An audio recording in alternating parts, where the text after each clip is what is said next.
So now that I have you where I want you, I'm going to talk a little bit. Where you just landed in consciousness, stay right there. And let what we talk about today land at that level of consciousness, where you know who you are, you know where you are, and you know why you are. So I want to pick up from something I said last week. The last time I was here, and I did say it last week in Palm Desert as well. And I want to start with the Pema Chodron quote that I used. And she said, we already have everything we need. There is no need for self-improvement. All these trips that we lay on ourselves, the heavy-duty fearing that we're bad and hoping that we're good, the identities that we are hoping and dearly clinging to, the rage, the jealousy, the addictions we may have, never touch our basic wealth. They're like clouds that temporarily block the sun, but all the time our warmth and brilliance are right there. This is who we really are. And then my favorite part of this quote. With one blink of an eye, we are one blink of an eye away from being fully awake. So our theme this month is awakening. We are that close to being fully awake. And you know what? Where you just got to, I am knowing, where I just got to, is right there. That's it. That place where you know who you are, you're just dissolving into it all. So the title of my talk today is, How Bright is Your Light? So how bright is your light? All of you. Is it bright? Yes. Whose light is like blaringly bright? Okay. Good. Wait, Marilyn, what is that? It's like, were you questioning yourself? Or is your light having a short? Sort of, there it is. Okay. So this morning when I woke up in this beautiful house. Not that I was surprised, I helped build it. But I woke up in this beautiful house, but my husband he has Christmasized our entire house. There's nowhere I can go in my house that some Santa isn't looking at me. Even in the bathroom, there is a little Santa sitting right there. You know, you wake up, you're like, oh, whoa. Everywhere. Santa's everywhere. But more importantly, and there's reindeer everywhere, and his grandmother's little thing that she had at Christmas. I mean, they're everywhere. And it is so beautiful. And which is ironic that we found a part of the tree we forgot to decorate. We were looking at the tree.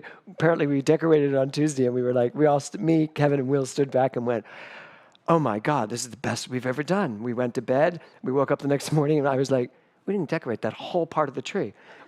How much wine were we drinking while we were decorating the tree? So, but I digress. So I woke up this morning, and it was still dark out. But I looked, my bedroom is all glass, looking out to this magnificent backyard. And I walked over just to see if Kevin was sitting in the living room, and he wasn't. But all the lights were on. And in the dark, this gigantic Christmas tree with all of these lights and the mantle with all of these twinkling white lights were everywhere. And my heart, I just was like, I am in heaven. This is like Kevin heaven. I am in Kevin's heaven that he literally built for me. And it connected something inside of me. Something inside of me connected with that Christmas tree and the lights and all, and I just lit up. Do you know that feeling when your heart just quells? Because today's the first day of Hanukkah. I need to use a lot of Jewish expressions today. So quell. My heart just quelled as I looked at all of these lights. And what it means is my heart just, that was how to say it, right, Tiffany? Thank you. She went, Heart opened up, just burst open. So last night we had our Christmas caroling event, and 50 some odd people showed up to go Christmas caroling in our neighborhood. And it was wonderful. It's always so much fun when you go to a house and there's 50 people standing. I wonder what some people think when they're in their house and they all have those doorbells now that they can see who's out there. When you ring their bell and they look, they go, there are 50 people standing in front of our house. Do not open that door. Luckily, most of our neighbors know that we Christmas carol at Christmas time. And it was beautiful. One house we rang on, this was my favorite. And we love them. We love this family. They just had a baby. Kevin rang on the door, and we're all standing out there. And I decided, I said, let's just start singing. So we're like, dashing through the snow. And the husband comes out and he goes, we just got her to sleep. We just got the baby to sleep. And we were like, oh, cancel. He's like, jingle bells. And then we waited. And then the mother came out and went, it's okay, but she's sleeping. So we moved it along. But someone said to me last night, and this is what my whole talk ends up being about, which is funny. People say, what's your talk about, like on a Wednesday? I'm like, I don't know. I have no idea. Something could happen Saturday night that provokes Sunday morning, which is exactly what happened. So somebody said to me last night, they said, that is the biggest Christmas tree I have ever seen inside a house. And I was like, really? It's big. What is it, 12 feet or something? It's a big Christmas tree, but we have a big living room with a big ceiling. And I said, it's not the size of the tree. It's the size of the house that makes the tree look big. If you put this outside, it would just look like a normal Christmas tree. And I started thinking about it, and I was like, the size of the effect of the Christmas tree is limitless. What you get from, whether it's a Charlie Brown Christmas tree or a 12-foot Christmas tree. But when you put this 12-foot Christmas tree inside a house, it looks enormous. You know why? Because it's limited by the size of the house. We couldn't get a 15-foot Christmas tree because it wouldn't fit into our house. So there's two sides to this talk today. One is, it doesn't matter how big your Christmas tree is. The effect that Christmas tree brings is yours to design. What does it do for you? So when my talk title is, How Bright is Your Light bright enough to see every aspect of life from the concept of limitless? Not from the concept of, like Francisco said, or no, it wasn't Francisco, it was Gary, who said, I now think from the absolutes more than I think from the relative. I don't look at something as, oh, that's small, that's big. What does it do to my heart? How does it open me up? And I think one of the things I got from this last night is, I think these bodies we live in, and this world that we live in, sometimes feels constrictive. Especially as we get older and older and older, sometimes we think of our bodies as being less than. Small. I was talking about it this morning. People say as you get older, you get smaller. No, you don't. You do not get shorter as you get older. Life weighs you down, so you may walk around like this as you get older. But I have a body person, a physical person that works with me every week, constantly reminding me to move these clavicles up. And now some people say to me, my son said to me, he goes, Dad, you've gotten taller. I was like, no, you keep walking like this, and I'm now walking like this. So now he's annoyed because I come at him with my fingers constantly to just touch his clavicle and go, stand up straight. You're all going to be doing this now. Trust me, it works wonders. But the real point is, there is a form to your life that could possibly limit it. There's a way for you to look at your life, your body, your relationships, your careers, where you limit it. You're the house holding the Christmas tree. So you've built and bought and purchased and have decorated a 6-foot Christmas tree because your living room's only 8 feet tall. Some of us have built lives that we've built because somewhere along the line, we've thought our life is an 8-foot tall life. And yet, what are we really? We are limitless. So when I say, how bright is your light, I really mean this infinite light that you are. How much of it are you letting out? Just recently, someone said something to me that someone said to me when I was like 20 years old. And I was so shocked. I was like, that is so funny. Yet my reaction was very different from when I was 20. So I'll tell you the 20 one first. When I was 20, I got my first big professional production of The Wizard of Oz. Who do you think I played? Who said Dorothy? Did you really say Dorothy? I knew someone would say Dorothy, but I didn't think it would be heterosexual Eric Borg. Yes. So, okay. I played the Scarecrow, Thank you very much. So I played the Scarecrow. And the cast was all, I'd just gotten my equity card. They were all really actors that had been on Broadway, really successful actors. And we were going to Detroit to open at the Fisher Theater. And it was an odd cast because they'd all been Broadway stars, and a couple of them, like Aunt Eller and all, they were older actors. And I see it now. They were not happy with their lives. They weren't happy with their careers. They were now doing The Wizard of Oz, whereas they had been on Broadway. So, they were in a very different mindset than I was as the 20-year-old who was like, my first big job, and I'm one of the stars of the show, because the Scarecrow really is the star of the show. So that was my concept. So I am doing this show, and I'm like so excited about everything, which I can now see could be annoying if you're a depressed actor. That, if you're an actor that's like is a has-been in their mind, I'm like, everything's possible, it's all good. And this woman looked at me and went, you are way too happy. She says, and your light, that light of yours, you need to dim it down for the rest of us. And she said this in front of the director, who took me aside and went, never dim your light, which was great. Although I didn't really hear that because I was sobbing. I was so upset. I was like, oh my God, I was like Sally Field. They don't like me. They don't like me. I was like, these people don't like me. And the next day, they all got up, got into a bus, and went to Canada without me. I was left all alone in Detroit. Are you sad yet? All feeling bad for me? I was left all alone in Detroit, but I still had a fun day. I remember I still had a fun day. But that was when I was 20. Dim your light for the rest of us. Just recently, someone said to me, you are too happy. You are just so positive. It's hard to be around you sometimes when we're really upset because you're just so positive with everything. You would do better. You would do better if you really dimmed down a bit so that you could match all of us. Then give us your wisdom. Now, I didn't cry. I didn't get all annoyed. I didn't get upset. And I said, if I were to dim down so that I could equal everyone, I'd have nothing to share. And I left it at that. And the person was like, I think she got more annoyed. She was like, well, but that's what I'm here to talk to you about today. Where do you dim it down or dumb it down? Where do you let the world tell you how bright you get to be?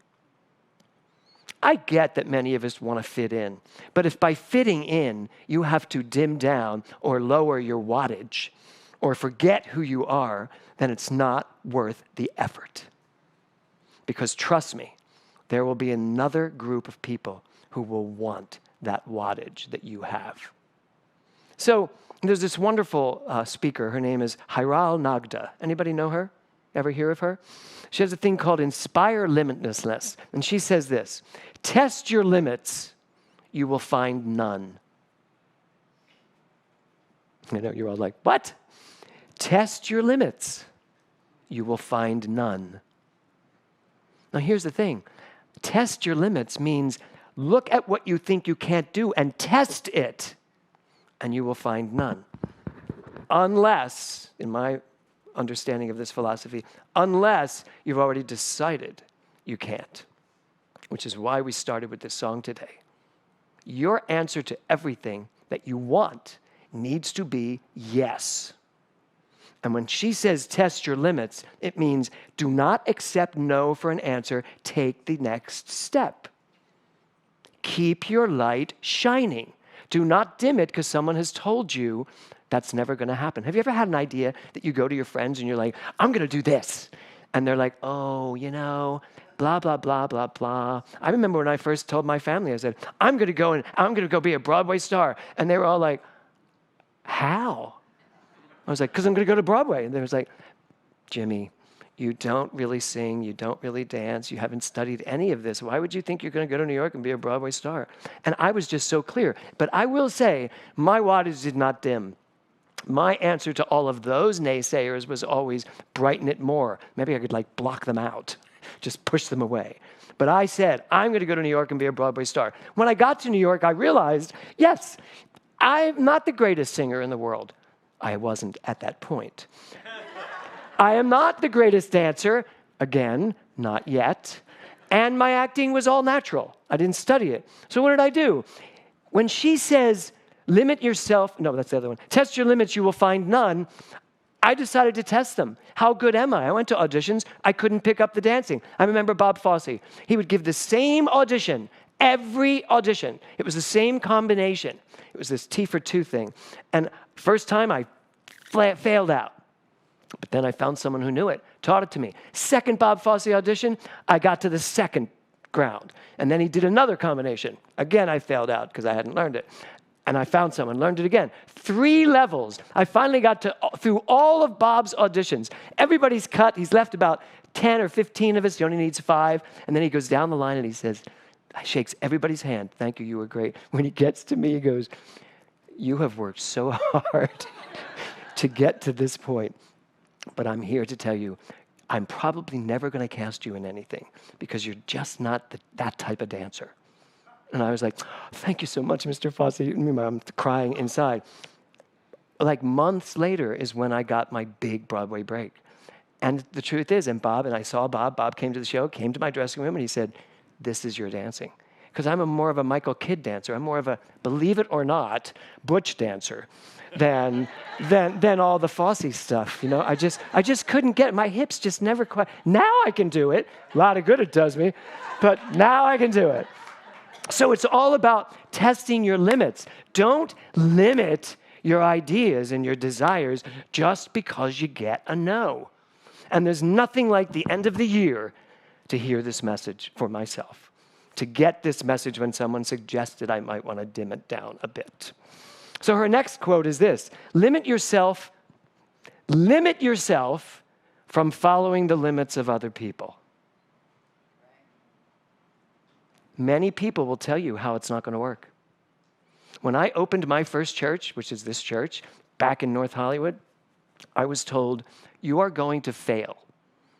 Literally, you will fail if you open a church in a theater and try to do both. And I did not listen to them at all. CSL even sent a representative to my first board of directors meeting where that representative told my board that they would do better if they would talk me into making church my only priority and forget all the theater stuff. She left the room and they all went, you're not doing that, right? I said, no. And we continued to build a thriving church and a thriving theater community, and they fed one another. And that's why the NoHo Arts Center just kept growing and growing and growing and growing till we outgrew it. But if I had listened to people based on the way they had lived their lives and limited my life based on their experience, I would not be standing here today. I'd probably be back on Broadway. So I have another quote for you by Tony Robbins, and he says this: questions provide the key to unlocking our unlimited potential. Questions. So I'm here to ask you, what questions do you need to ask that deserves a yes? Y'all have them. Y'all have many questions. Questions you need to ask yourself that needs a yes at the end of it. Will I succeed at this? Yes. Is this what is mine to do? Wait for it. And I do mean wait for it. Is this mine to do? Hear it, and you will hear the universe at some point in some of those questions say, Yes. And sometimes you'll hear the universe say, and they do it like that. It's like, maybe not now. No, but you will hear. But I love that Tony Robbins says, use questions. Ask yourself and listen for the answer. Is this mine to do? And when I hear, is this mine to do? And the answer is yes, my next question can't be how. Because that's usually our next question. And the how gets us to a no. The how gets us to a I'm not sure. The how gets us to a this looks difficult. Stick with the yes. Is this mine to do? Yes. The next thing has to be, I know exactly what to do here.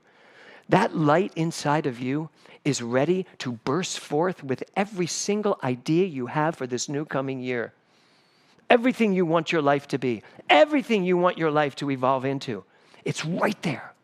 And that light is just waiting for you to open up the shutters and allow it to come out, because the universe is ready to say yes.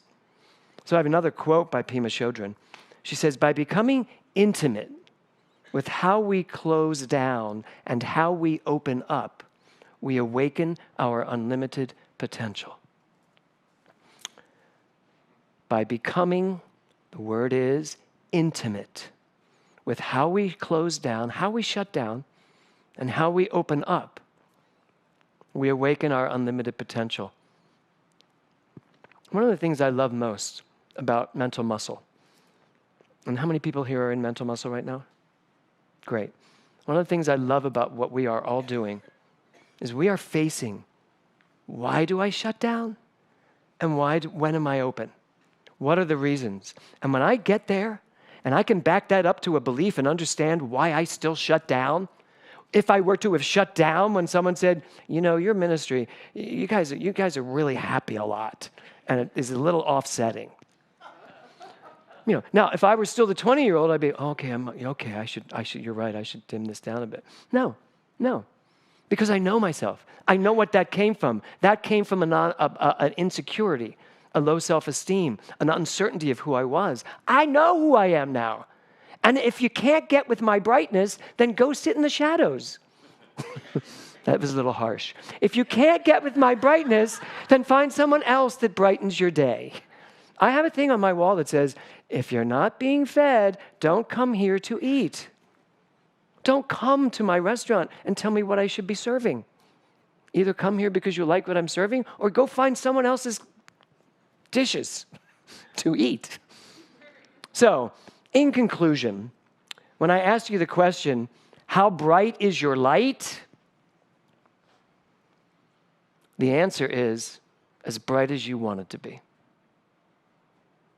Which means I've just put this all back in your lap, because that's the way it works. How bright is your light, Pam? It's pretty bright. You want it to be brighter? Yeah, of course. How big is your bright, Dr. Tiffany? Pretty damn bright. It's pretty damn bright, isn't it? Couldn't it be brighter? Absolutely. Yeah. And are we going to see it even brighter in 2023? People will probably be telling me I should dim it down a little. Okay, good. Yeah, he's sitting right there. No, Austin will never tell you to dim your light, because you know what? I already know, having talked to him, he's about to make his light even brighter, right? Who here is ready to take their light and literally light everything before them in the most amazing light? Yes? Every single one of us. We are ready to take this.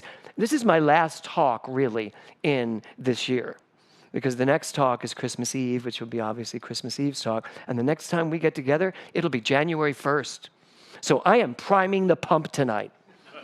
I am getting you all ready to step into a year that's not just another year.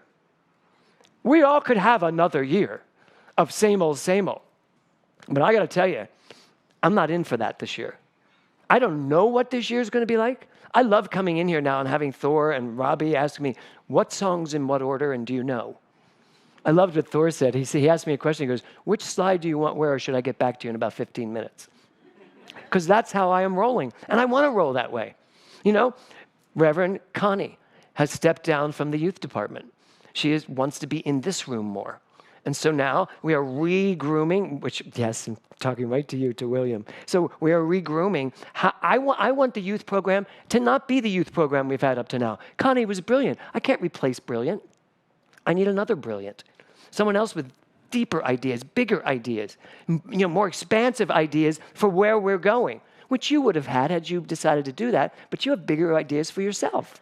That's how we all need to be. And I'm not saying everybody should go home and quit their jobs right now, or am I? Everybody should do what builds them, what grows them. Find that thing inside of you, let it shine, and follow the yellow brick road. Getting back to Wizard of Oz. Follow the light. So, you are not now, you never were, and you never will be limited by the size of your house. You can buy a 100-foot tree if you like. Will it fit in your living room? Sideways. If you want it. But it is up to you to decide to go out of the house. Stop being limited by this thing we call life. Understand, as I sang before this, you are nearer than the air. You are bigger than anything you could ever imagine. This stuff out here, this is just what we're doing with this stuff in here. Reverend Suzanne had a gorgeous quote for meditation. And it was something to the effect of, you are the dream that you are dreaming. It all starts here. Don't limit it by the size of your house. Decide that you are the entire universe in this one speck of light that is brighter, bigger, more expansive than anything you could imagine. I think on January 1st, we should all bring sunglasses because it's going to be so bright in here, and yet we'll all feel right at home. Namaste.